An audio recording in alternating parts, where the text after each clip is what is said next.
Saaghe Fogwe podcast. Elevate your life, empowering insights for growth, success, and fulfillment.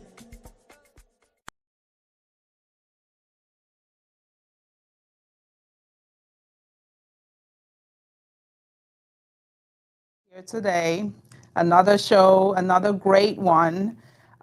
It's a part two of a show that we started in June, I believe. Wow, it's been that long.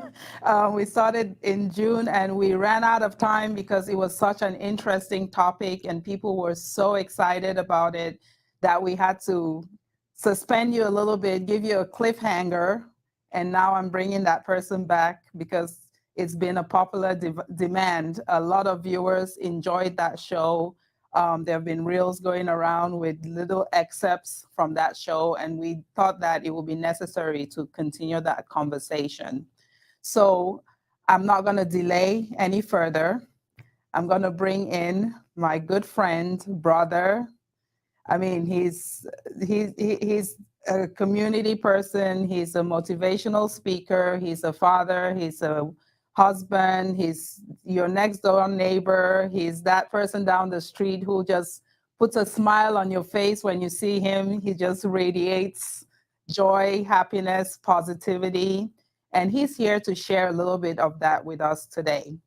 We're talking about mindsets today. So I'm not going to start the conversation without bringing him in. He's no other person than Mr. Gustav Achu.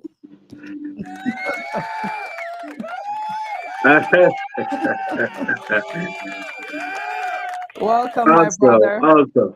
Welcome, Hey, Saaghe, welcome. can you hear me well? I can hear you loud and clear. Awesome, awesome. At 6'4", 270 pounds, sometimes I don't want to be too loud because then it might break people's ears.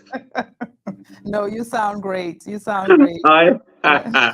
That's awesome. Always a great pleasure. How have you been? It's a great pleasure to just see you, to be able to come back again on your platform. Just want to congratulate you immensely for all the great work you do, Thank right? you. One of the most difficult things they say is to transform minds, right? Is to Yes. be able to educate and transform a people. It's a slow but very, very productive process in the Hmm. long run, for sure.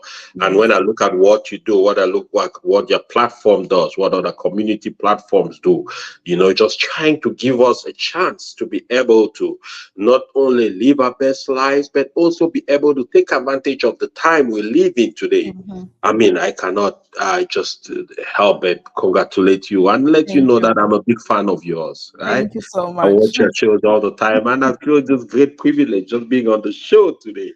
I know. And part two, let's share the Awesome. link before we go in any further. I think we should Okay, share early so we awesome. don't get Yeah, in trouble with people for not sharing. So I'm gonna, so YouTube keeps changing its format. So they're messing with me a little bit here. correct. Yeah, YouTube. YouTube is actually a lot is changing about them, right? Yes, the Yeah, face there's of just so it, much changes changing going the on. format. Yeah. Yes. I All mean, right. and I'm going to be talking a little bit on YouTube today. It's just incredible the opportunities that we're sitting on. All right. So here we go. I'm going to share with you. I'm sure you got the link too because you are Yes, a happy subscribed, that's right. happily That's right. I got subscribed to it. the Saaghe Fogwe podcast, Yes, right? yes. Absolutely, absolutely. Okay. There we go. I sent it to you and I'll share here with guys real quick.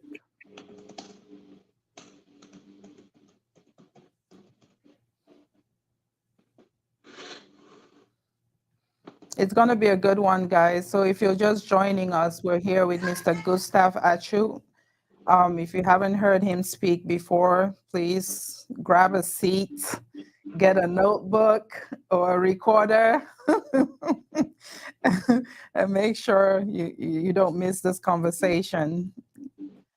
All right, so I've shared with a couple of people here. We can go ahead.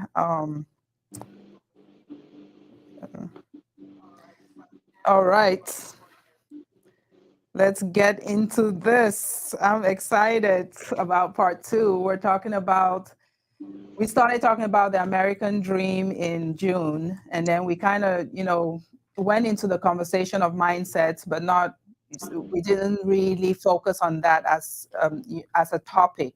So we wanted to kind of bring it in and talk about reshaping, changing the immigrant mindset. And we're not only talking to immigrants because, yes, there's some of us who are immigrants because we came from another country and came here.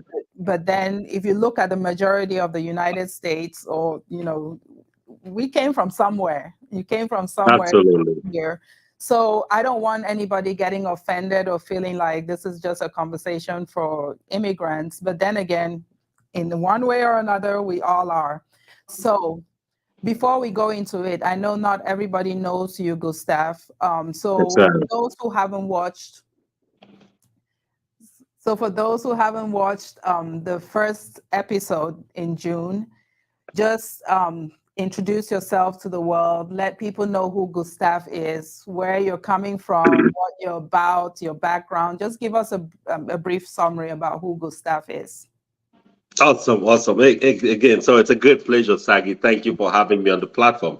So basically, of course, you said my name is Gustav B Achu, and I've been a part of the community of just transformational messaging and being able to work on mindsets for the last 17 years. Right, I'm a business and sports mindset peak performance coach, and I'm also a transformational coach. What I mean by that is I just help people develop the mindsets that are needed for them to peak at their potential. In addition to that, I also work in the IT space as an IT professional, and that is my work. I usually like to talk about that because that is my job. That is what I do for a living. That's what I'm paid to do. But what I'm doing with you today, this is my work. This is my calling. This is my gift. This is the purpose why I live, right? Mm-hmm. So in the course of the conversation, we'll be certainly able to get to know a little bit more about me and be able to understand exactly some of the different dimensions and abilities that I can bring to the table to help those who are listening to us. So if you are listening to us right now, please go ahead and invite friends, invite family, invite anybody you can to join this conversation because it is going to be very, very interesting. Yes, it will. Yes. So he motivates people.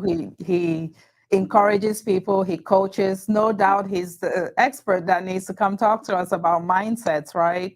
So before we get into the meat of the matter, just define for us in general, what is mindset? In your words, what is mindset? What do we mean by that? Absolutely. And I like the fact that you asked that question because it's nowadays it's like a cliche, right? We hear a lot of talk about mindset. What does it mean? There's a literary meaning for that. It's just a state of mind. It's the frame of your human mind, right? But in the time we live today, mindset is really an encapsulation of many things. But most importantly, number one is an encapsulation of your core belief. What is it you believe in? What is it you are convinced about? What is it that is your philosophy in life? Number two, also, mindset serves as a fence around protecting your belief and being able to give you a chance to work within that protective space. Think about it this way. Think about like during a crisis, for example, maybe there is a crisis in an area and where there is, military battle. There's usually a safe space where they say, hey, guys, we're not going to do anything in this space. This is a space where, healthcare workers can come through. They can bring us food and that kind of thing. So your mindset is actually that ring of protection that you place around your philosophy, your beliefs, and protecting your mind. The reason why is because, the human mind is one of the most important things about human existence. It's usually said that until your mind starts believing it, mm-hmm. your body can never realize it. Mm-hmm. Right? So mindset is actually that encapsulation, that space, that ability to protect your belief, your philosophy, and work on it. Wow. That's a really deep definition of mindset. And if we don't start from there, nothing else works. if that mind is not in the right place, nothing else works, Absolutely. right? And that's Absolutely. why we need to really have this conversation and have it multiple times in different settings with everybody in the community, because a lot of things that break us down are the fact that our mind is not strong. The I, mind is I not, totally agree with you, yes, Saaghe. You yes, are it's very not in right. the right, Be- it's not, yeah, go ahead. Yes, because one of the things people really don't pay attention to, and I say this quite a bit. I say we spend a lot of time, feeding our bodies. We spend a lot of time exercising. We pay gym memberships to go bulk up our arms, to go bulk up our chest, look fit, look all of this stuff, right? We spend a lot of time doing Botox and all these things to look beautiful in front of the camera, on social media, even in life, to feel good about ourselves. But we don't realize that we need to spend even double that amount of time and resources on our mindset, on Mm, building our minds, because the mind is the pillar. That is the fulcrum. That is where everything else starts from. There's an MIT university study that says if I tell somebody you cannot do it, I need 16 other people to come and tell that person that you can do it. And on the 17th time, that is when that belief will be erased mm, and the new conviction of I can do it will set in. mm, Think about that for a second, right? And the reason why I insist on mindset is because we live in a time today when we get carried away by what we see, mhm, right? Everybody wants to look elegant. Everybody wants to look rich. Everybody wants to look successful. It's a great thing. We have to aspire to that. And in fact, there is no better time in life to aspire to that. But your mindset is the core of that reality. Your mindset is what is going to give you the ability to be able to live up to what you believe and you aspire to. Because remember, in life, every good thing must be attacked. yes. Okay? And it's important to understand that anything that is stationary need no effort to hold it down. The only True. things that need effort is things that are moving. Right? If you're trying to Mhm, push a rock up a hill, you need energy. If you're trying to pull it down a hill, you need to hold it down so it doesn't come too fast. But if it's stagnant, it's stagnant. So a lot of times, what will happen is that people who are trying to do something different with their lives, they will even need more reinforcement of their mindsets, because that is when you most probably get the most pushback, mhm. right? Yes. Exactly. Yes. Yes. By the way, Victor says you're looking sharp for this. So you look sharp. Thank I already told you you're as sharp as a steak knife.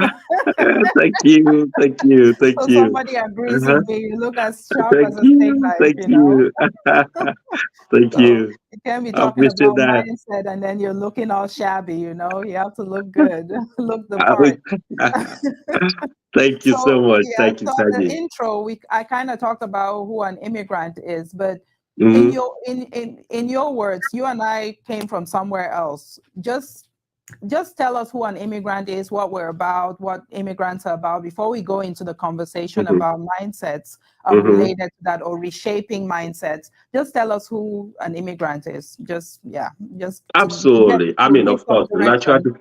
Yes, the natural, certainly the dictionary definition of an immigrant is somebody who moves from one location to another. It could be either a political territory, it could be an administrative territory, but usually across international boundaries, right?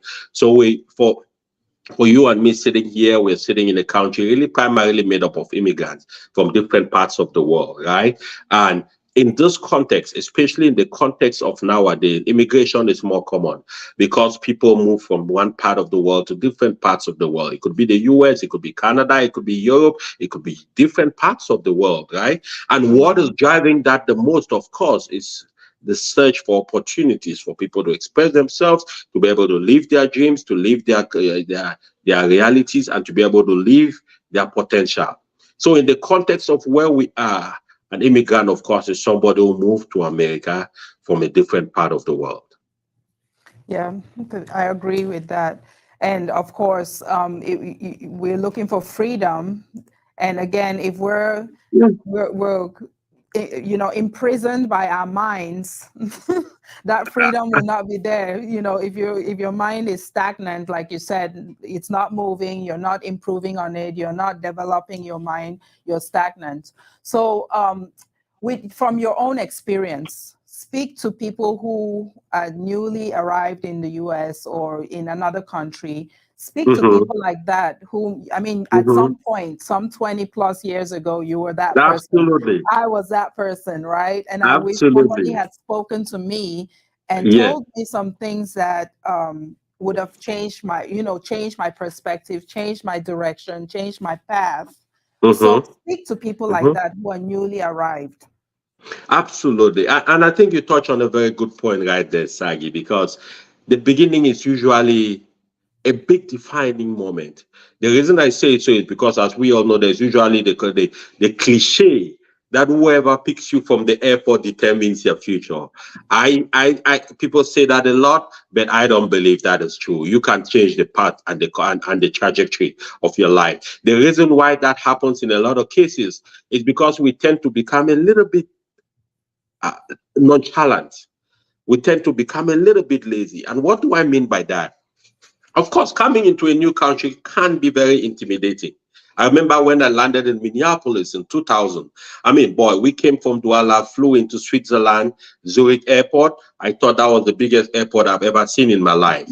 But when we landed in Atlanta, all right, the Atlanta airport is, I think, the third or fourth busiest airport in the world. It's a whole city. And I stood there and I said, oh, hallelujah. And by the time we were landing in Minneapolis, they picked us up in the bus and were taking us to our hostels. I was driving on a 5-lane highway. I'm thinking, I'm like, okay, am I going to make it work in America? But when I look back at that time and my journey all the way till this point, I think one of the most important things, especially when you're coming not only to America, any country that you are new to, the first thing is to give yourself a chance to understand the dynamic of that country. What it means is try to understand the culture of that country. It doesn't mean giving up your own culture. It just means being able to understand the culture and how the people function and being able to be culturally friendly and also make yourself culturally accessible. All right.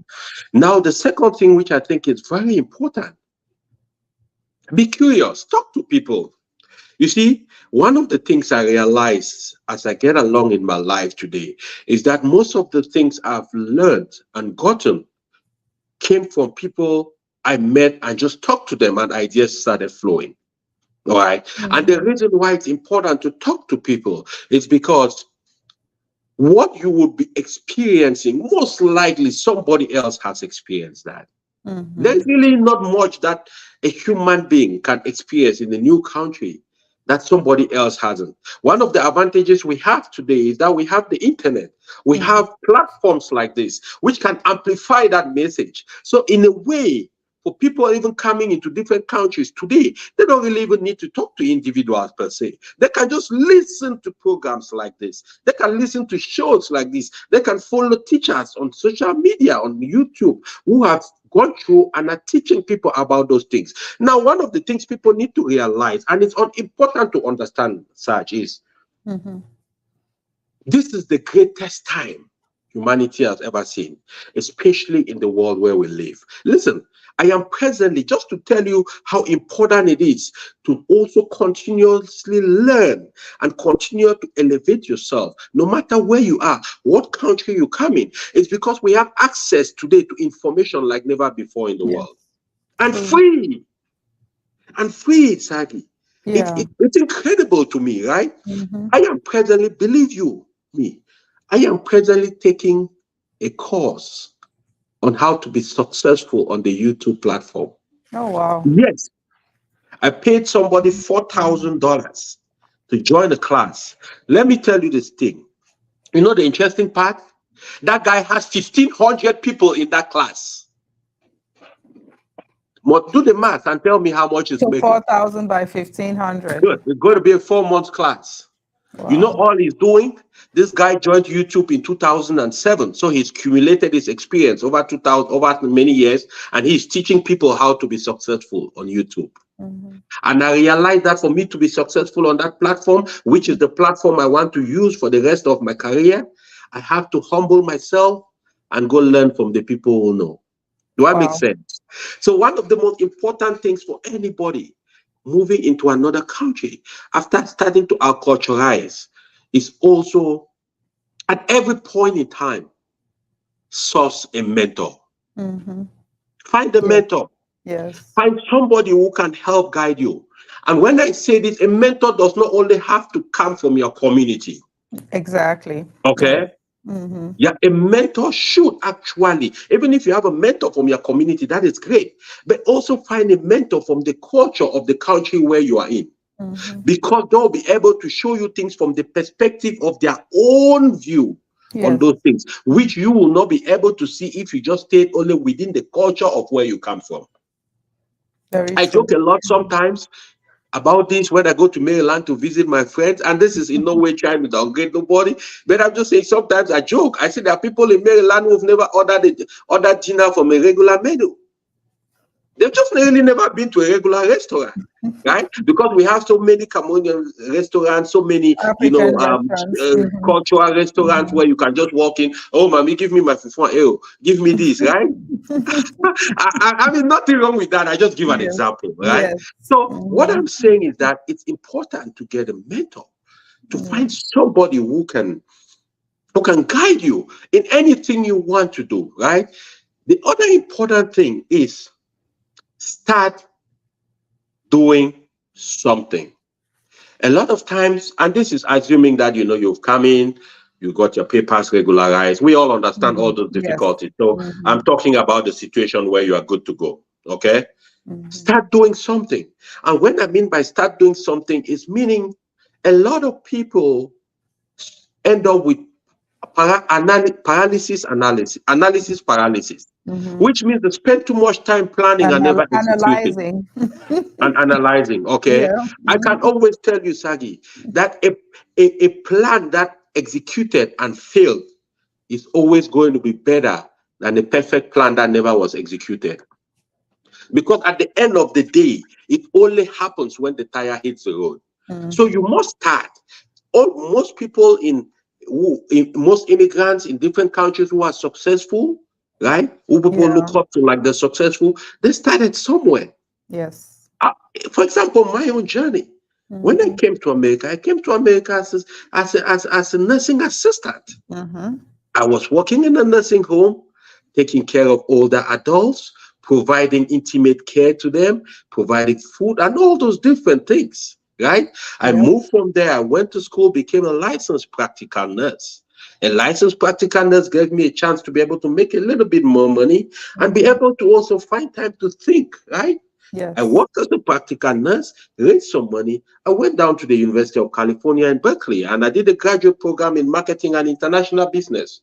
I left, I went back to Africa, I tried to do business 3 years, it didn't work out. I was bankrupt, I was finished. I came back and I started my life all over, right? I didn't So know what that is it? part. That story, Okay, that that piece would I be a didn't know. conversation for another Yes, day. yes, That's a I whole didn't know session. that piece. That's a whole story. Yeah. Yeah. That's But part now of the the reason journey, why, though. But that's oh part of the yes, journey. That's part of building the absolutely. mindset, right? The strong mindset. Yes, Absolutely.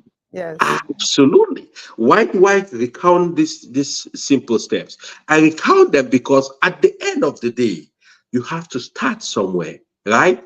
I am very grateful for the opportunity to have ever worked as a nursing assistant. Let me tell you why. It taught me something very important. Not that I didn't have it. My father and my mother taught me a lot about humility. But working as a nursing assistant taught me a lot about humility and understanding that at the end of the day, it's not about the number of years in your life, it's about the life in those years. At the end of the day, it's never about what you get, it's about what you can impact in people. Yes. I used to take care of people. Many people who've worked in those places not have the same probably experience. You take care of people who are worth 40, 50, 60 million dollars. They're laying in the bed, they're counting on you to give them food to eat. Yep. Right? And you're These changing are their people who used to diapers. be Yes. titans of communities. If that doesn't teach you humility, then Yeah. nothing will. But Okay. it also teaches you that life is finite. You are not going to be here forever. So Yeah. if you want to do something, start doing it. Yes. Don't keep analyzing, don't keep planning, don't keep thinking and trying to know if it's going to be the safest thing before you Mhm. do. No, your Yeah, life is going to there's a pass you by. comment. There's a comment in there. Sister Viviane Ekeme says she has the fear factor. It plays a big part, and she's always scared to start something new. And you're speaking to people like her Yes. right now. You know, you're speaking to people like her. So go ahead. Yeah. No, absolutely. Mhm. And Sister Vivian certainly makes a good point. And thank you for that, Sister Vivian. You are not alone. You are part of the majority. So don't feel isolated. All right. You are part of the majority. The number one reason why people never hit their potential in life is the fear of failure. But here's the deal. All of that is a mindset thing. It's a conditioning thing. Because whenever people think about doing something new, the first instinctive thing that comes to them is, oh, if this doesn't work, what Yeah. if it works? Exactly. What if it works? That's Yeah. my question to you, right? And the reason why is because it's nothing bad. It's nothing wrong with us human beings. That's how we Mhm. are naturally wired. The human mind default setting is negativity, Mhm. is darkness before light, is fear before Mhm. joy, is the ability of thinking of the worst case scenario before the Mhm. best case scenario. That is the human natural setting of our mind. And the reason why it's designed like that is because our number one priority is self-preservation and self-protection. Mhm. So anything that we think might take away from self-preservation and self-protection, we try to protect that thing by Yeah. looking at the other side, which is not going to work. When you think about doing something new, you are thinking, oh, if I fail, my friends will laugh at me. If I fail, I would have lost money. If I fail, Mhm. maybe community will think this. They'll talk And about the, me. and the first thing that you're thinking is, how do I preserve, how do I avoid getting there? And to Mhm. avoid getting there, I don't do it. So that Don't do fear overwhelms anything. you, Yes. right? Now, what I want to say about that is the truth of the matter is from my experience and the experiences of a lot of successful people. Over the last 5 to 6 years, I've read at least 300 books on success and mindset and achieving in life, right? I've attended seminars, I've taken training, and I do that intentionally Mhm. because to understand how people get to those places where they get to, you need to understand how they think. And not only how they think, but how they were able to convince their minds to think Mhm. differently from the default setting that our minds are naturally designed to think, right? So Let the me fear jump of, in real quick, Gustav, because yes, remember you made the comment about when whoever picks you up from the airport. I was correct. in that mindset. I was one of those people who thinks that way. Yes, And you just corrected that thinking right now, saying that whoever picks you up determines your journey. But yes. think about somebody who doesn't have this mindset that you're describing to us, the immigrant Mm-hmm. mind. You're trying to reshape the immigrant mindset, That's right? correct. But there are some That's people correct. who you maybe you never thought that you were going to make it to this country. You Mm-hmm. saved up your money, you borrowed, you whatever, you did whatever you needed to do to come here. And that person Correct. who picks you up is you look at them like your role model. They Mm-hmm. know it all. They're in the land of milk and honey. And Mm-hmm. so they pick you up from the airport. So all you're looking up to that person and saying that this person knows it all. And if they tell you, Absolutely. you come in and you're thinking, hey, I want to go be a motivational speaker. And they're looking like you, are Mm-hmm. you crazy? Have you lost your mind? And five of their friends visit and they have that same mindset. How do Mm-hmm. you fight Mm-hmm. through those five mindsets? You just came. You're not savvy enough. Yes, we now have the resources that you and I have now, but we back Mm-hmm. there, let's say 30 years ago, they weren't there. Mm-hmm. And you're depending on those five people. So Mm-hmm. how do you fight through that? Speak to people who are still struggling with that even today, because we say if Mm-hmm. four fools in a room, the fifth one is you. If you're hanging Mm-hmm. out with Mm-hmm. four fools, you're the fifth fool, or you're hanging out with Mm-hmm. 5 millionaires, you're the sixth millionaire. Absolutely. So, I think, mhm, yes, I think you make a very good point there, Saaghe. mhm. Right? I'm not sure exactly if you can hear me. Yes, I Can you hear me? can. I can hear Okay, you loud and awesome. clear. Yes. So I think you make a very good point.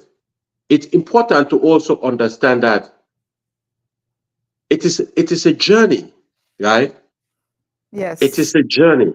What I mean by that is we also have to, what I advise a lot of young people, including people who travel to different countries, don't be in a rush. Nothing good, nothing consistent, nothing solid, nothing truly successful can be built in a hurry. Number one. Number two, even the people who pick you up, they contribute significantly to your life. Number one, they even give you the confidence to know that you have somebody you can look up to, right? Number two, they give you shelter. They give you also the ability to a starting platform. What I'm saying is don't only end at the level of what they tell you, because they will only tell you things based on their own experience. And it doesn't mean the experience is wrong. It doesn't mean the experience doesn't suffice. It just means the experience might be different from where you're trying to go. And it is your responsibility to look out for information, for data, for things that can help you achieve and access the levels and the accomplishments that you aspire to, without disparaging the humble beginnings. One of the things I want people a lot, especially young people, because we live in a time today when sometimes there is this misconstrued dissonance, right? We see people on social media, everyone just thinks you can do this and tomorrow you become this. You can just do this. And yes, the runway has become a little bit shorter because maybe we have technological tools that have made it shorter.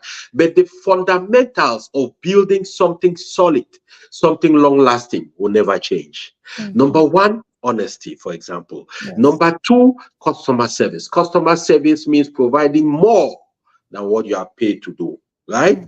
Number three, the ability to see the bigger picture, right? I'm on your platform today. Actually, I was even supposed to drive down to Dallas to be with you in studio, but a few things happened, right? And Yes. just to make it understandable, it's just basically a relationship. I've known you for many years. I like what you're doing, and I can make the sacrifice to drive down for nothing. But Yes. it's not for nothing, because this video is going to be resident on YouTube. YouTube is going to last for 60 years. Our children's children might watch this one day and they would benefit from something that will help them become presidents, become CEOs, become life-changing technologies, become nurses, nurse practitioners, medical practitioners, entrepreneurs that will change life forever. The reason I say that is because I listened to videos from 40 years ago on YouTube. And so I told myself, I said, Gustav, you know what? It's not just about doing stuff that you love, making a living out of it, but I think the most important thing is building a legacy. Yes. How would what you are doing right now benefit people 40 years from today? If it's not going to benefit them, I'm not doing it. That's why I decided I'll get on your platform. That's why I can drive down to Dallas to be on your platform. Yes. For nothing. Yeah. Because this is important stuff, right? So for the young people, we're talking about the fear of failure and also just being able to walk through that, right? So for people who come in and you have a mentor in the person who picked you up, that is good. The way I usually look at it is look at what they are doing, ask them questions, understand, start with what you can start. A lot of times they will tell you about the things they are doing for you to do or follow their trajectory to start. But the reality of the matter is the way I started my life in America 20 years ago, for example, if I have somebody asking me today who is coming today, the circumstances are not necessarily the same. They can live about 5 to 7 years because today they have access to trainings and to platforms and to different things that can give them a chance to get to where they're aspiring to get to faster. But the most important thing is that they must always remember there is some work involved. I think one of the most deceitful things of the time we live today is that based on what we see, based on the perception of glamour and all those things, people tend to think it's easy. Oh, I can just do this and do this and do this and I'll get this. No, there is some work to it. There is a lot of work to it. I was just telling you about the fact that I'm taking a YouTube class. Yes. It's only while taking this class I realized YouTube is actually a degree program in terms of the intensity of work. Saaghe, I study Wow. 10 hours a day to understand Wow. the platform and become successful. Because Wow. my goal is to have 1 million subscribers in the next 36 months so that my message can be amplified. For That's me to do that, amazing. I cannot assume I already know. I cannot sit and just be doing things because somebody says you can go to YouTube and do this. No, I'm investing the time, I'm investing the resources, I'm investing my mind, I'm investing even present earnings for future The gains. future gain, yeah, because we So only there is think a need. a lot that we have the tendency of thinking about today, thinking Right. about Saturday, thinking about next week, and not looking beyond that. There's that mindset of instant gratification. I want to buy Absolutely. this pair of shoes today. I want to buy this, I mean, we like good things. We're not saying that we shouldn't look good, like as sharp as, as my friend Mhm. looks on screen. It's We not still have mutually to put exclusive. on. In fact, I Yes. So, advocate for that heavily. yes, but we want to look beyond that. And like you're saying, investing, Absolutely. because there's that tendency of us looking, not wanting to invest, whether, it's in the workplace. Well, workplace, it's kind of difficult. In the workplace, your employer, foots the bill. Mm-hmm. Let's say in our organizations, in our Mm-hmm. community, when you Mm-hmm. when you have some things that come up that you expect people to invest something in and looking at the future, Mm-hmm. you don't have that mindset of this is going to benefit me down the road. Everybody wants to know, how is that going to benefit me today? So Mm-hmm. speak to our community in terms of that, because you've kind of touched Mm-hmm. on it a little bit about Mm-hmm. investing. We have to Mm-hmm. think beyond Mm-hmm. Saturday, beyond next week, because there are generations to Absolutely. come. Yeah. Mm. No, you make a very good point, Saaghe. And it's not only something that is common with us, right? It's something that plagues humanity in general. But a lot of other communities have figured out the ability to see and to be able to pay the price now for benefit tomorrow. Now, I was reading a book by a great author. He's the number one author on leadership, right? And he said, the only time you are able to really judge yourself as a leader, one of the most important things is understanding and the willingness to plant a tree under whose shade you will never see it. I want that to sink in a little bit. Does that make sense? Yes. And it comes down to that point about the ability to postpone present enjoyment for future gains. Now, there is also a context to it. I won't talk about it as if it's that simplistic. There are a lot of things that influence immigrant actions, immigrant behavior, immigrant spending behavior, and things like that. Number one, we have to recognize that a lot of immigrants coming into America come from a background of lack. When I say lack relatively of material, perceived enjoyment, right? And so the natural human tendency is one to enjoy some of those things. Nothing wrong with that. It's fair, right? The second thing also is the fact that, especially from the continent we come from in Africa, we are still getting to this. We are just at that first generation of a few really wealthy people. When I say wealthy people, you talk about the Dangotes, you talk about, some African billionaires, right? So the whole concept of that kind of wealth is starting to become reality in our minds. So for a lot of Africans immigrating into places like America, like Canada, places where there's more economic opportunity, right? It's now crystallizing that belief into concrete actions and start seeing it come to fruition. Yes. But the underlying reality is, when you look across the board, unless in the situation of people who inherited, even when they inherited wealth, if they have to multiply the wealth, they'll have to make some sacrifices. But for people who build wealth from scratch, there is always one factor that is common with all of them: the ability to postpone present enjoyment for future gains. What does postponing present enjoyment for future gains mean, Saaghe? It basically means, for example, as an immigrant working in America today, leveraging investment in the stock market, right? If you put in, let's say, $100 every month in an ETF. An ETF is basically a bucket of stocks, right? It's an exchange traded fund, right? $100 every month from the age of 21. By the time you get to 65, you'll be sitting on over, I believe, a couple of $100,000 from $100, right? Now, what it really means is that you won't be able to consume that $100 a month.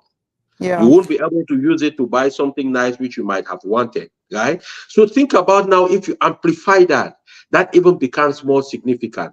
I hear a lot of people talk about, when I ask a lot of people, what is it you aspire to? What is your goal, right? Why are you trying to make money? I want to be free. I say, okay, tell me, what does free mean? What does free mean? Oh, well, I want to have a house where I don't have to worry about the nice house or a nice car or a nice this or a nice that. I say, okay, that's fine and good. First of all, you have to define what that is, right? What does it mean? Because when you define what it means, then it's easier for you to make the sacrifice it takes to be able to get there. Right. Yes. So I think the other very important thing, especially for immigrant people, is the ability to think about the people coming after us. Afterwards. And the generations after that generation, after that generation, after that generation, after that generation, right? Yeah. I hear a lot of times, people say, oh, I want to make sure my kids get what I never had. And when I hear that, it's a great thing. I like that mindset. And now when I start asking, what is it that you never had that you want them to get? I don't want them to ever suffer in life. I say, no, but you know what? Maybe the fact that you had some luck when you're growing up, you had to walk 10 miles to school, that is actually what gave you the ability to work so hard. Because, Saaghe, when I read through all the stories and biographies of successful people, right? Somebody said something very interesting. The person said, listen, if they take the wealth of the world and redistribute it equally to everyone in this world in the next two generations, which is 20 to 40 years, the money will come back to the same people who used to have it. What that tells me and you is that it's not about giving.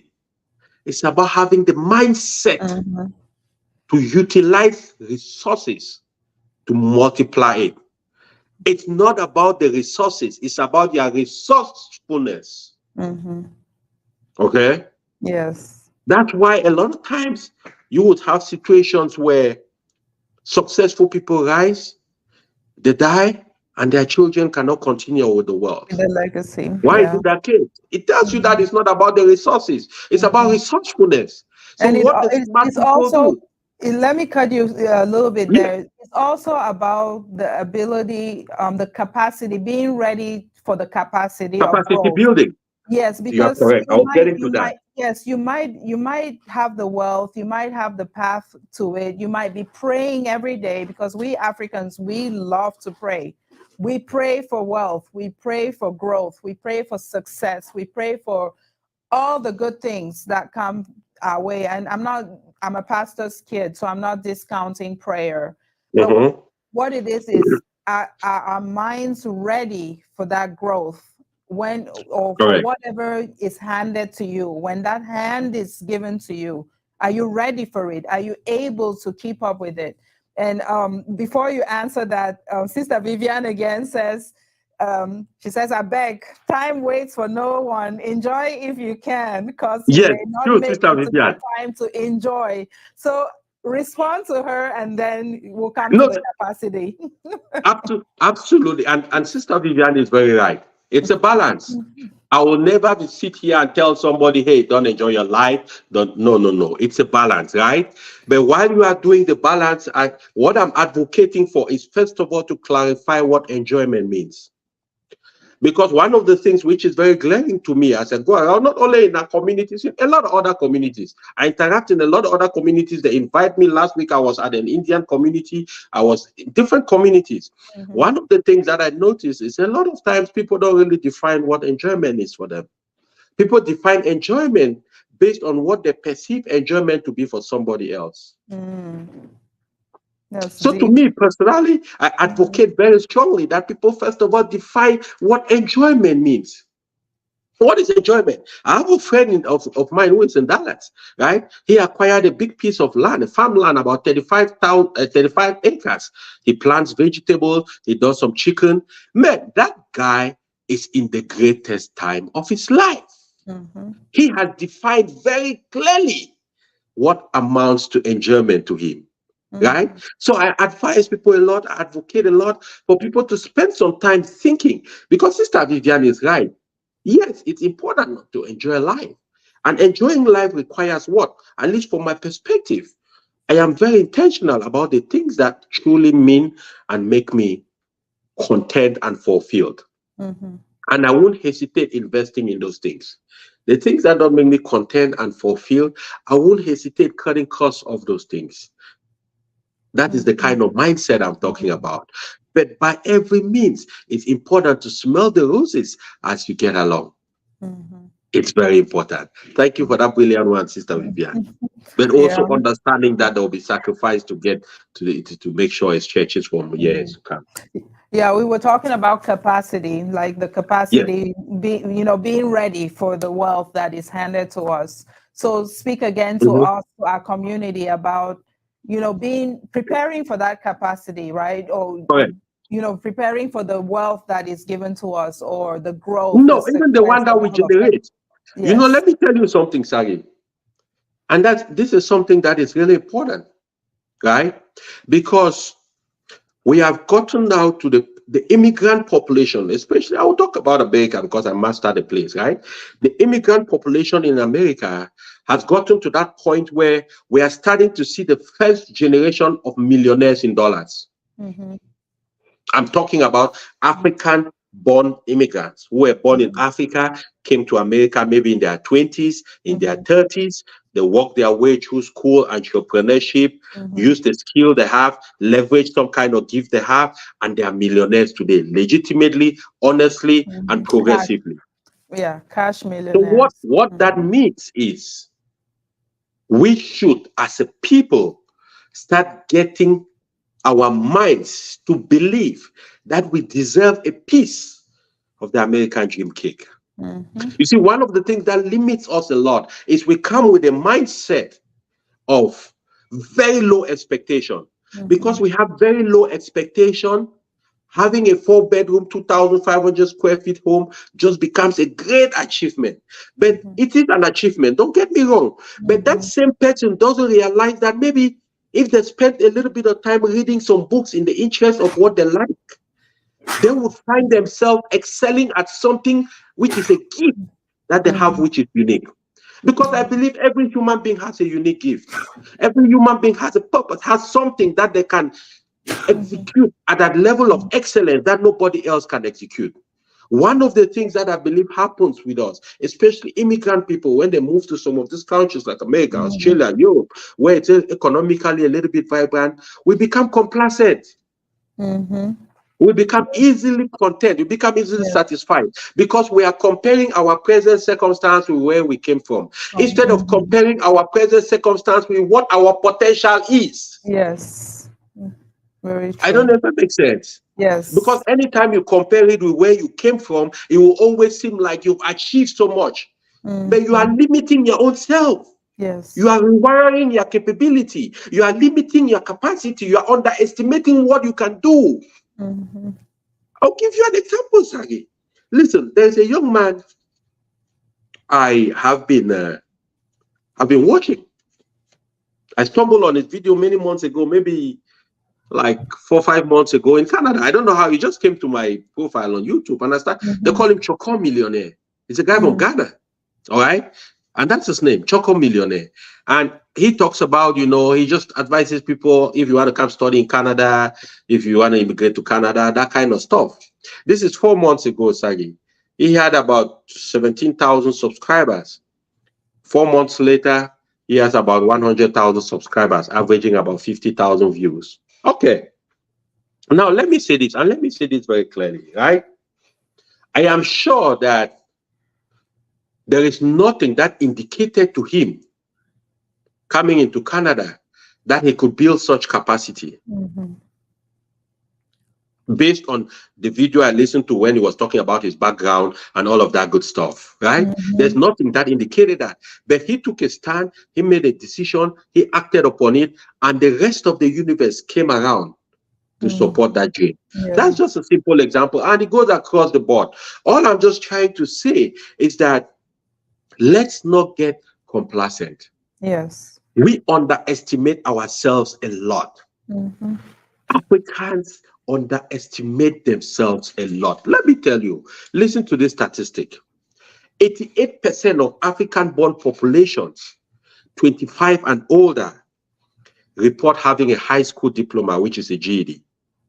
African immigrants obtain a diploma at the rate of 2 times US-born white America and 4 times Black America. 48% of African immigrants hold a college diploma at least. 20% of all adult African immigrants in the US hold a graduate degree. Why are we not great? It's our minds. It's our minds. Why are we not doing the great things in this country? It's our minds. Because we limit ourselves. Yeah. Right? We underestimate what we are capable of doing. I was talking to a great friend of mine. This gentleman is actually a medical doctor out in Tennessee. He was the top of his class that year in the GC advanced level out of Sacred Heart. Top-notch boy. Came to America, went to University of Michigan, cleared medical school. He specialized in gastronomy and some other things. And every once in a while we chat, and I tell him, bro, you know what? I still believe you have more in you. Yes, you're a gastrology doctor. You're making maybe $500 million a year. If the dream was to come to America, become a doctor, buy a big house, buy a Mercedes, get a wife, have children, go on vacations, you have already achieved all of that by the time you're 40. And you're going to live for another 45 years. What else is there? So the question I'm asking you now, my brother, based on the intellect I know you have and the capacity you have, who are the people who are going to do research to solve our own Afrocentric health troubles? Who are the people who are going to transform medicine to favor our own people? Who are the people who are going to maybe get out there and look at our own natural resources from leaves to fruits to different gifts and blessings that we have and transform that into marketable treatment for the world? Because until you start thinking about something beyond you, that's why I talked about the fact that you have to think about planting a tree under whose shade you are not going to sit. Yeah. That's when now you stop limiting yourself. And that should be applied to any area of expertise you have or you want to do. Even whatever you do in life. Even our jobs, even the jobs that we work at, we don't think outside. Like once you sit in that little cubicle, they give you your job description, you end right there. You don't think about expanding beyond that. It doesn't even work. Let's even start from there before you go out to your own thing, doing your own thing and expanding on that, So that's a really great point about us being limited, just sitting in that box, And again, there's a comment from Nito. Nito, thanks for watching. He says, great question. Freedom means different things for different people, which, again, we're talking about the capacity. Your capacity to staff might be so much, and the next person, they're looking at the capacity like, that's too much. I can't handle that much. That is too much for me. Or I don't want, or people pray limited prayers, like, don't give me too much. I can't handle more than that. So. And too much, and Saaghe, too much based on whose expectation, too much based on whose capability. Listen, anytime you are not stretching, you are not growing. I don't know if it makes sense. Yes. Nito will just put a comment there. That's a brother of mine. Yes. We've been through the trenches. We've started businesses, they fail, we start, they fail, and we are still starting and working on them. Some succeed, some don't. But here's the deal. The goal is not just starting them. The goal is not just trying to make money. It will make money. The goal is trying to live up to what we gifted naturally as our potential. And nobody should limit themselves. I say it again because where people limit themselves is because they try to look at their capability based on what they perceive other person's capability to be. That is wrong. If you are going to judge a tortoise by how fast they can climb a tree, they will be last. If you are going to judge a fish by how fast they can run on land, they will be last. If you are going to judge a cheetah, which is the fastest animal on earth, and how fast he can swim, he's going to be last. We all have different unique gifts. Don't judge your gift based on somebody else's. Use somebody who might have your gift as a mentor or as a source of inspiration. No two people are the same. You're a masterpiece and no two masterpieces are the same. Yeah. You can still be doing the same thing, but you bring a different flair to it. That's why there is McDonald's, there is Burger King, there is Wendy's. They are all selling hamburgers, but different flares of hamburgers, and all of them are successful. Yeah, we have another question. Lux Lobe. I hope I said that correctly. Thanks for watching. Hey, Lux, yeah, that's the boy. He's a very inspirational artist, great singer, and composer, and entertainer. Awesome. You need to come on the show. We need to talk to you too. Most times people feel lost in the complexities of the system. How can we break that fear? Awesome. That's a very powerful question, Lux. That's a very powerful question. That's true. And I will talk a little bit generally about that, right? The complexity of the system. That's true. It feels there is nobody who can claim that immigrating to a different country, especially from Africa to maybe America, Canada, different countries in Europe or China or Asia, anywhere. It's a little bit overwhelming because a lot of these countries are infrastructurally more advanced, right? So we experience and we see things that we've not experienced. So it takes a little bit of time to set it. Now, the number one thing I recommend to people is, number one, you must be intentional about strengthening your mind. What does strengthening your mind mean, right? I believe everybody, every human being must find something that they listen to consistently or read consistently that keeps their mind on the hopeful, the positive, and the side of, I can do it. I can do it. It doesn't matter what you want to do in this world. It's important. That to me is the very first thing, number one. Number two, put the responsibility on yourself to find things out for yourself. You see, one of the things that happened with a lot of immigrant people is that they count on information from people who don't know better. Yeah. I'm not trying to disparage nobody here, but I'm saying that we count on information from people who don't know better. You move into a new country, you have your family, they can sponsor you, they can help you. Please talk to an immigration lawyer in that country. Don't start talking to your friends about how this thing works. Yes, they can tell you of their experiences, but they're not experts. They're not your experience, because your experience is not mine. It's not, right? That's just an example. Now, if you get interested in something that you might think of, that you might be interested in to do, right? Maybe you just came in and you're thinking, oh, okay, maybe I should start doing this. Talk to somebody who is doing that. How is that line of work? How is that line of business? How can I get involved? Let me tell you this, Saaghe. 99% of human beings want to be recognized and regarded as being good and helpful. Trust me. 99% of human beings want to come across as being good. People pleasers. Talk to people, being a people pleaser, right? Not people pleaser, but just being as being helpful. Helpful. Okay. You're saying just being good or helpful. Okay. Correct. Yes. People like to identify with success stories. That's why when people achieve something in their life and they are giving credit to people who help them, if they forget to give credit to somebody who thinks they help them, it can cause a family problem. Because everybody wants to be helpful, right? So talk to somebody, ask people some questions. So it's complex. You are right, Lux, because different countries, they might have different rules. You might have to go through immigration before you go through settling down. For some people, you might not even have somebody who welcomes you, right? But I say it's important to find ways to keep your mind on the positive side, right? Also, be curious. Try to know what it takes to be successful in that country, or in that area, or in that business, or in that school, or whatever it is that you do. We live in a great time today because this information is available for free.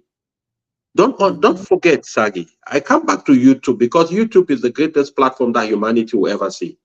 YouTube has 2.4 billion active users. YouTube is the number two search engine in the world after Google. Okay. YouTube has 200 million people making money off YouTube by answering basic, stupid, common sense, simple questions. How do I change a bulb in my house? Go type it on YouTube right now. Somebody has done a short video teaching you how to change that specific bulb in that specific bulb case. Yes. Right? So wherever you find yourself, whatever the complexities might be, ask those questions you are asking yourself to YouTube, and YouTube will answer it for you.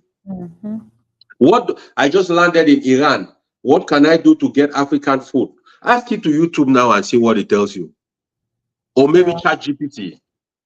Some information will come true. And I'm, of course, assuming today with the proliferation of internet, most people have internet access and they have cell phones. Use your cell phone. The key here, again, I come back to is the mindset. If you don't think it like that, you will not act on it. You will feel lost. You will feel like you don't have no way out. You have the way out. Use the resources that are available to you. Any question you think, anything I think about, Saaghe, I type it and I find out. Anything, midnight, sometimes I'm trying to sleep and a question comes to my mind and I come to the YouTube or to Google. I Google, this is that. It doesn't mean it's always right, but you should be able to do a little due diligence in the sense that if you hear the information, don't just take it from Gustav, right? Find 3 other people or 4 other people, right? You'll be able now to determine if it's true or not, because you have to do some due diligence. Again, it's internet. Everybody has the right to put anything on the internet, right? Yeah. Exactly. Yeah, there's another question. This one is in Pidgin. Toride has to ask in Pidgin. Toride. Yes, very important. So what to be the role of those who receive fresh bush fallers in building their mindsets?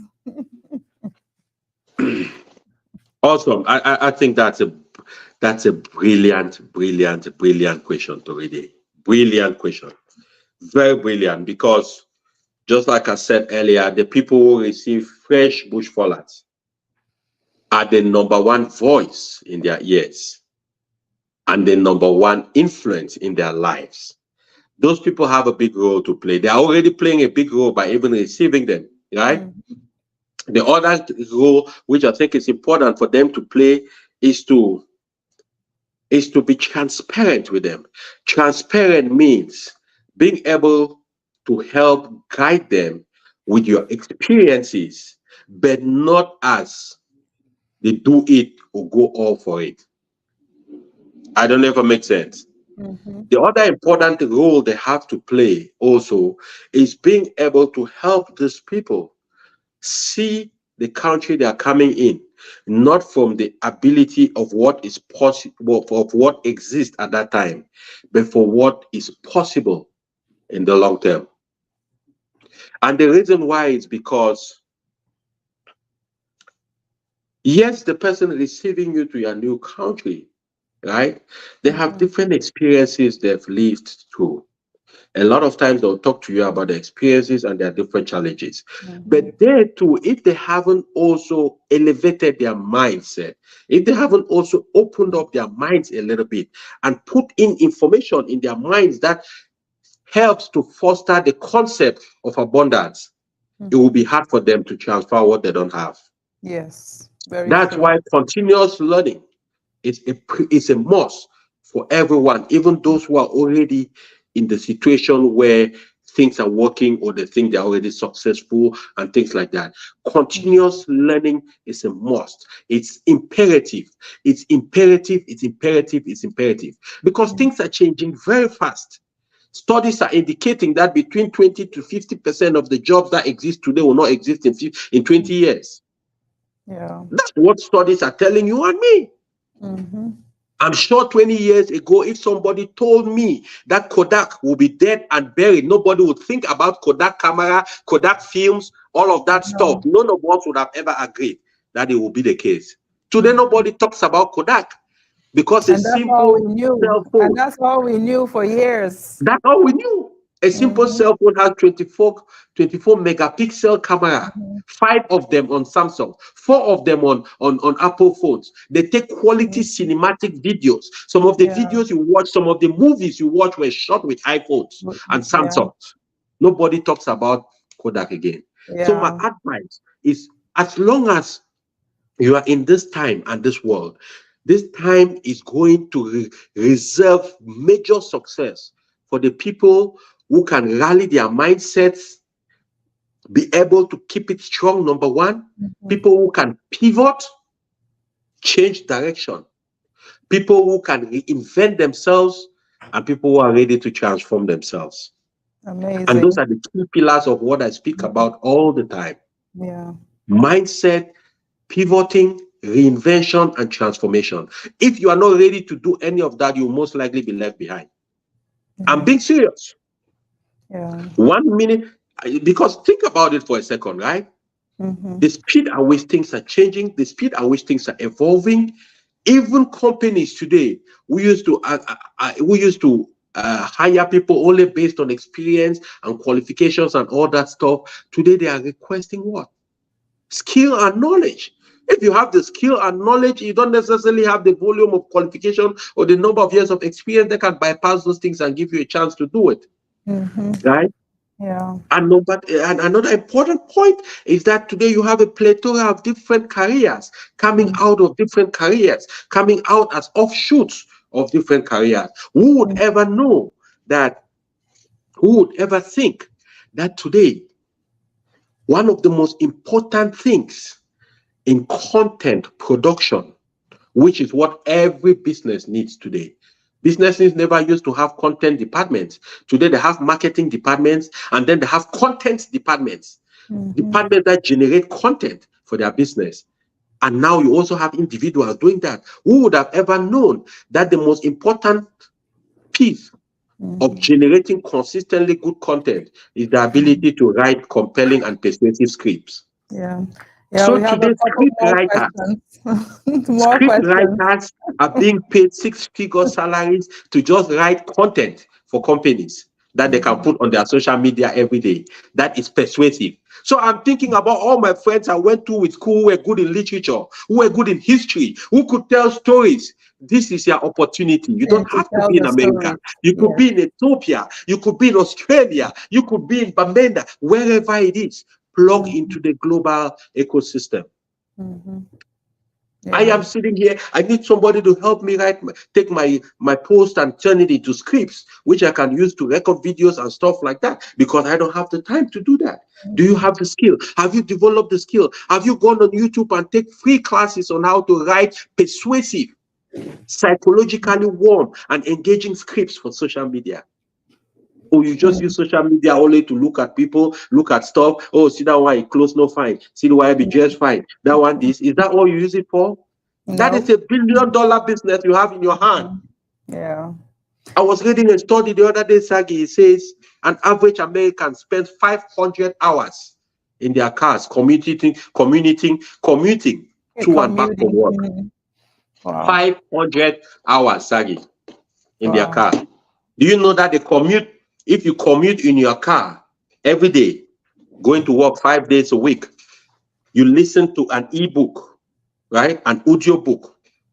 Averagely, if you listen 1 hour, that will amount to 1 book a week. That is 4 books a month. By the end of the year, you are talking about 48 books. Do you know that volume of information, that volume of knowledge and material in the area of your expertise makes you a very respectable expert in that industry? Wow. Of course, there will not be something like aeronautics or something, right? But I'm just talking basic things like marketing, sales, script writing, or any of these things, even IT, all of those different things, right? So that is an opportunity we sit on, but we don't even think like that. How many people drive to work to and fro every day and they listen to an audiobook? When I understood that, I changed my habits. I don't have cable at home. I don't listen to anything. Everything I listen to morning till night is something that is feeding my mind, either consciously or subconsciously, with information or knowledge that I can use to better myself, and by extension, use platforms like this to amplify the message and maybe hopefully touch somebody and help their lives. It has to be intentional, okay? But now, think about it this way too. Turning your car into a classroom. Right? This is a stat I was reading from somebody. An average person spends 500 hours in their car, right? That is about 12.5 to 25, 40-hour weeks a year. That is about 25, 40, that 25 to 40-hour weeks translate into 1 to 2 semesters of university, almost full-time university attendance. Just listening to an ebook. Within those 500 hours, you spend every year driving in your car and cursing people in traffic. I know. Right? So what I'm Roadway. trying to say here is that we don't have to do too much. We just have to do little things consistently. Yes. I don't know if I make sense. You do. You do make a lot Awesome. of sense. Awesome. Yes. Yeah, we have a couple more questions. So, entrepreneur, thanks for watching. The question is, he says, great conversation so far, or she, I don't know if it's a he or she.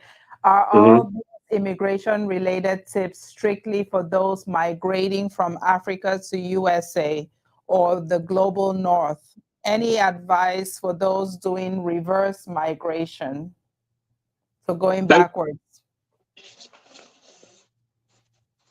Awesome question, Agopene. And I'm glad you asked that question. And please forgive me, anybody who is listening to us. Our goal here is not to sell migration into different countries. All right. That's not our goal here. Our goal is just to discuss some of the realities of where we presently find ourselves physically. But that's a wonderful question you ask, because there is certainly a new trend in that. And it's a trend that we all have to recognize and implement at different points in our lives, right?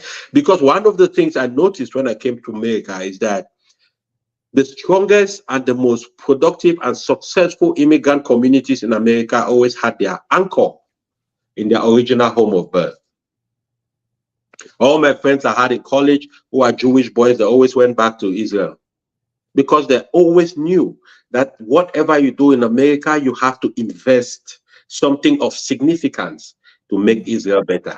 It's the same with China. It's the same with Turkey. It's the same with India. It's the same with Russia. These things don't happen in a vacuum. It's intentional. So the question you ask, Agopreneur, makes a lot of sense, because I know there are a lot of people who aspire to leverage what they've acquired in the West or in other countries where they've been able to migrate into, and see how they can leverage that to their countries of origin. And that it cuts across the board in many different ways, right? It cuts across the board in multiple different facets of different things they can do. Think about the industry you work in, think about the skill you have, think about the knowledge you have, and you would always see a way by which you can certainly leverage that knowledge in the country of birth or your country of origin. And what I want to say also is that the reality of the times we live, I don't expect many people to pack up their bags and just move back to Africa if they're from Africa, or to Cameroon, or whatever African countries you're coming back from. No, that's not what I think is going to happen. What I project is going to happen is that as we go forward, there will be an increase in the hybrid lifestyle. A hybrid lifestyle means as people go, people will start functioning between the two places, because that is truly the reality of even the world we live in today. I know people here, I have friends here in Austin who have businesses in Korea, they have businesses in Turkey, they live in Austin, Texas, they have a business in California. So they split the year among their business locations, right? They split the year amongst their business locations with that.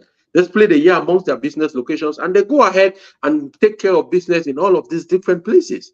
So the way I see it as Agopreneur as is, for those who are thinking of reverse immigration, it's a great thing. In fact, I think it should be a moral duty for every immigrant. Wherever you find yourself, make that home, but don't forget to invest in your country of birth. Every great nation in this world has a great diaspora. Every great nation in this world has a great diaspora, and the diaspora has the responsibility to help make their country of birth better than it was, in spite of all the challenges. So reverse immigration, for people looking at reverse immigration, the first thing I advise, don't just pack up and leave. Start making frequent trips. Make frequent trips. For example, if you're from Cameroon, a lot of people are here tell me about the different challenges and failures they've had. Yes, you live in America, you come, you work 10 years, and then you just pack and go back and you want to start a business. No, things have changed. A lot is different. You don't even understand the terrain no more. Take some time, go for a few vacations, right? See what it is that is working. See what you can do. See how you can also, understand the new dispensation. The second most important thing, build networks on the ground. When I say networks on the ground, I mean people who share the same passion with you, people who want to work with you to build something, right? And a lot of times, trust me, a lot of times these people might not necessarily be your family members. Because one of the misconceptions we have is, well, especially people living in, out of their countries of birth, they're always thinking they want to help their family members with business. They're not cut out for business, maybe. They're not cut out for entrepreneurship. It's not something they want to do, right? But you're pushing it down their throat. The next thing the business fails, and you're blaming your cousin, you're blaming your brother. He didn't even have the skill, he didn't have the interest, he didn't have the motivation, he didn't have the mindset to even the tenacity to handle that, right? So if you're looking at reverse immigration, you have to look at those things. You also have to understand, you also have to have a long-term plan. A long-term plan means you're not going in thinking in the next 2 years you just start making money. In the next 3 years you start making money. No, you have a long-term plan knowing that it takes maybe 10 years to get things going. In those 10 years, you have landmarks to determine if the business or whatever venture it is you are doing, if it's making some progress, then you want to keep doing it, or you want to switch around, you want to adjust, or you want to do that, right? It's important to understand those things, because if not, you get burnt, and then you come back with horror stories. And don't get me wrong, business is tough in Africa. In most countries in Africa, business is tough. I moved back to Cameroon. I've done business in Africa. I lived in Cameroon, did business in Cameroon, Congo, Gabon, Nigeria, all those places for 3 years. I got burnt. It was tough. But does it mean it cannot work? It can work. Because I got a lot of learning from there. And so doing it now, it's different from the way I did it 12 years ago, 13 years ago. I don't know if it makes sense. You do. But that possibility is important. And I think it's a moral prerogative of every immigrant, especially African immigrants, to make it a commitment in their hearts, in every small way possible, to invest in our continent and in our nations of birth. It doesn't have to be anything too big. Look at what you do. Look at what you're interested in. Start with the small seed you have. You could be a healthcare worker. Just help train people on some good practices. Provide whatever it is you can provide with a mindset of development and not a mindset of rendering people reliant and dependent for the rest of their life. Because that is one of the things we also have to work on as a continent and as a people, right? That's why I usually don't like to use the word help. I usually use the word invest. You are not going there to help. Help usually suggests a level of weakness, which is a benefactor, and a level of strength, which is the giver. I don't like that. I use invest, because even the benefactor who you are investing in, it's like you are planting a seed and nurturing it and watering it. That seed could even grow taller than you. And it's going to be a good thing, because the seed is maybe a little stunted because it's in a geography that is not necessarily conducive to its growth. And if you just water it by your own investment, by your own support, by your own encouragement, you never know how far it can go. Don't forget that even in the whatever country you can think about in this world, there are people there who are succeeding. So it's part of it is a mindset thing, right? But a big part of it is also being able to know how we liaise with our countries of origin, with their continent of origin, and how to be able to support and invest in people, right? Support and invest in people, support and invest. One of the big things I'm a big proponent of in my family, especially my family members, the younger ones who are back to Cameroon, I buy them courses all the time. I pay for internet connection. Study this, study this, study this, because that is capacity building. You don't necessarily need to be in the same geography like me. But if you understand this, you understand this, you understand web design, you understand this, you understand AWS, you understand these things, you can plug into the global ecosystem from anywhere. It might not be as available as someone living here, but it's still possible. Facebook, Google, all of them are opening major data centers in Kenya, in Nigeria. And we know Microsoft, Bill Gates has visited Nigeria many times. The guy from Facebook has visited Nigeria. They visited Ghana. Do you think they're just going there for leisure? Because they understand where the next frontier is. Not even the next frontier, but the present frontier. Do you realize today that the cost of production in China is out of the window? That's why most American companies are moving their things back onshore. The reason why is because China too has gotten to that point where they no longer want to pay nobody $10 an hour. But I believe $10 an hour is 5,000 francs an hour. That's a lot of money. I mean, that is Douala in different parts of Africa. I know people who work in global companies out of Cameroon making $4,000-5,000 a month. That's 2.5 million francs in Cameroon. Man, that's a good living. I'm not saying it's the rich, you're rich, no. But you can live a comfortable, decent life where you can also aspire to do great things, right? So what I'm saying is that a big part of it, especially talking about reverse immigration, is those of us who are out in different parts of the world. When we are immigrating back, let's be cautious about what we are bringing back to our home countries. Let's not be bringing back superiority complexes.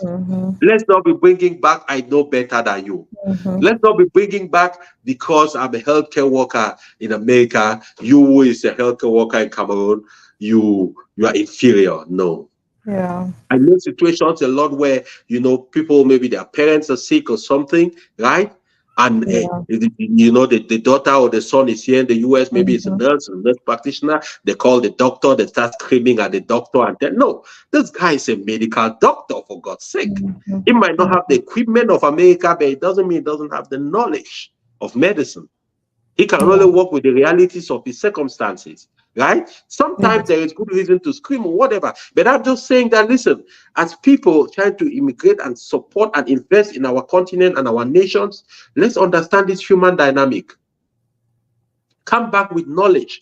Come back with ways of investing in people. Come back with innovations. Come back with different things that can help our people go further. Come back with different ways by which we can ignite the human spirit, by which you can encourage the human mind to find a way to dig deeper. Don't forget that Africa has the youngest population in the world today. That's why the Facebooks are going back there. Africa has the youngest population in the world today. I don't want to talk about all the other things we all know about resources. That's a different story because all of that. I'm just talking about human capacity.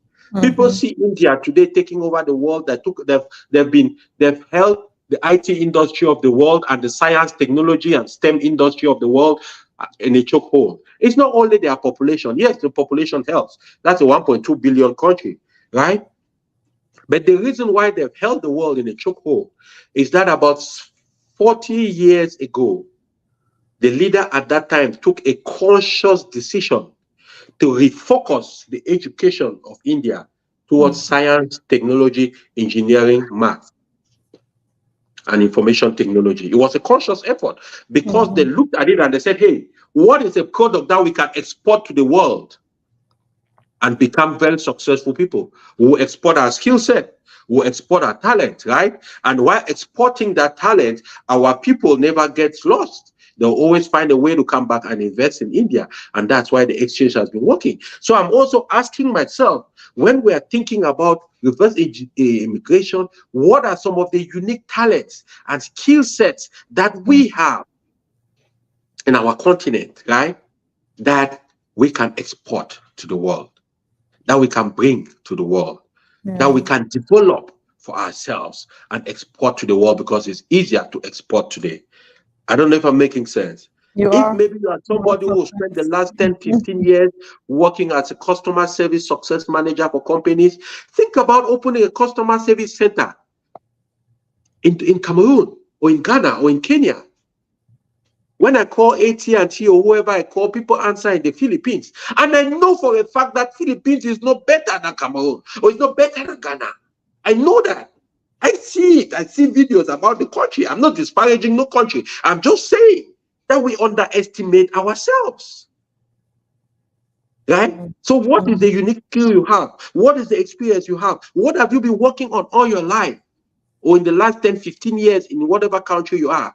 Think about how to leverage that skill and invest in other people with those skills, teach other people in your continent and country about those skills, and build networks and build communities and build capable people, right? That is the idea. Yeah.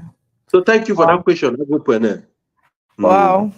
We will have a part 3. I can see a part three brewing because we cannot finish this conversation today. I do want to shout out to a couple of people who made comments. Maggie is in the UK. That's my classmate and sister. She's in the UK. She said, absolutely, that's a great way of looking at it. You're investing in someone rather than helping. Helping in No, there's no help. term. Investing. Investing That's is it. long Yeah. term. And then Yeah. beyond financial reset, my friend Sylvie, love what you said about entrepreneurship. A mistake people make is starting a business because they need money. Building a business takes time, and it will take an average of 5 to 8 years to succeed. So those tips, you know, And there are a a lot lot of of it. people out there. Yes. That's And where mindset comes into play. yeah, You I know, I think read, I watched it. yeah, Maggie Absolutely. had a And question. Maggie had a question. She said, people often have unrealistic expectations of life in the West. How do you manage those expectations? And that will be our last question. oh yeah. I think people have expectations based on what they've been told or what they've seen or what they've been given or what they just perceive in their minds, right? Now it's fair. Don't also forget that expectations in and of itself is not a bad thing. Every human being should have expectations of themselves. Where it becomes a challenge is having expectations on other people. Does that make sense? That's where it becomes a little bit of a challenge because you're counting on something you cannot control, which is wrong. Or having expectations, or I'm sitting here, I'm having expectations on Maggie's purse because Maggie's my sister and she has to, right? Of course, naturally, there have to be some expectation in life. But what I'm saying is, I think it's important. The way you manage expectations is, first of all, encouraging everyone to own their lives. What I mean by own their lives is always think, number one, about how there can be mutual benefits. Mutual benefit means what? A lot of times, right, when people come to ask for maybe a favor or for you to invest in them, they always talk about what is in it for them. They never talk about what is in it for you, right? Listen to how a young cousin of mine approached me. She came to me and said, Uncle, you know, I've noticed that you're starting to be, not starting, but I've noticed all the work you do. You know, you're the one posting your stuff. You're the one trying to write your script. Listen, why don't you pay a class for me to learn about social media marketing so that way I can come take that responsibility off your shoulder, right? And you can focus on the things you do best. That way, I believe your business is going to grow faster. And then you'll also be able to generate more income and you'll certainly be able to pay me too handsomely and we all will be happy. Think about that value proposition. They just didn't. She didn't come to me and tell me, "Hey, uncle, can you buy me this class? I want to learn this." Okay, that might be an expectation. She thinks because she's my cousin, I should. No, but at the end of the day, that's an expectation on somebody you cannot control. But when you make it mutually beneficial, then everyone sees their collective interest in why it is important to invest that kind of way. I think we lost you. Oh, you lost me? Yeah, can you hear me? We lost you for a minute. Okay, can you hear me now? Yes. Awesome. Yes. So in relation to make this question, I think the way we manage that expectation is also being able, number one, to just be transparent with our people about what the realities of the lives we live in the West is. Number two, also reinforcing the universal rule, whether it's in whatever part of the world. It might be slightly easier because opportunities are there, but there are fundamental rules of achievement that you must respect. There is hard work, there is faith, there is postponement of present enjoyment for future gains, there's looking for a mentor, and things like that, right? Even in the countries which are looked upon as affluent countries, don't you know people who are failures? Of Don't you course. know people who have just not been able to do anything with their life despite the opportunities they have available to them? Would Yes. you say it's because they are in the wrong geography? No, they're in the greatest nation on earth. They're in Canada, they're in China, they're in America, but they just can't do nothing. They have their papers, they're good, everything. They just can't do nothing. Maybe they just don't have the tenacity to work hard. They don't have the ambition, right? So it's very important to understand that one of the things which we need to understand, one of the things which we need to invest in is the ability to just stay on building that willingness and that ambition level. Right? It's very important. It's very important. I tell my wife every day, I say, these are the three things. If we give our children, we would have done our job as parents. Number one, the fear of God and the respect and love for humanity. Number two, the ability to always think about trying to do good. And number three, that hunger from within you to want to make something of your life. Yeah. If you have those three things, it's enough. I don't know if it makes sense, Saaghe. Yes. If A you lot have of those three things. things, it's Yes. enough. I'll tell you a very personal story here, and I was having a conversation one time with my father, the later parts of his life, a few years before he died, and he asked me, he said, "My son, you've never asked me for anything. Why? You've never came up to me and asked me, Daddy, I want this. I want you to give me this. Or why haven't you done that?" I said, because you've already given me the three most important things in my life. Number one, you've taught me hard work and the fear of God and love for humanity. Number two, you've taught me how to be ambitious. Number three, you gave me your DNA and you've given me a good name. That's enough. Okay. The reason I bring that up is because we all come from a source which has a lot of positivity to it. A source that comes from hard work. I think about most of the people I know, most of us from Cameroon, right? The schools we went to, economically, it would be impossible to think about the math for a lot of parents to afford their kids to go to those schools. But they were able to make the sacrifice. Yes. They were able to work hard and to postpone present enjoyment so that you can go to PSS, you can go to Sacred Heart, you can go to SASE, you can go to GBHS, you can go to CCC, you can go to Progressive. Most of these parents didn't even make 100,000 francs a month. Right? So when we think about that kind of mindset, we think about that kind of spirit and the ability and the willingness to make that sacrifice. It should guide us in our own lives.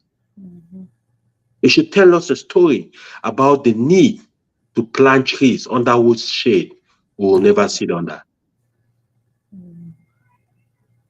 Okay. Yes. Wow. I think we've had a great time today, Saaghe. It's a great pleasure. We have, and we really appreciate you. I mean, it could go on and on and on, and but we don't want people to get exhausted, right? We want them to go home and absorb these sayings, especially this one about the shade. We want people to go absorb it and really think about it so we can make a change in our communities. Everyone who's watching, I do appreciate every single one of you for watching or sharing the video.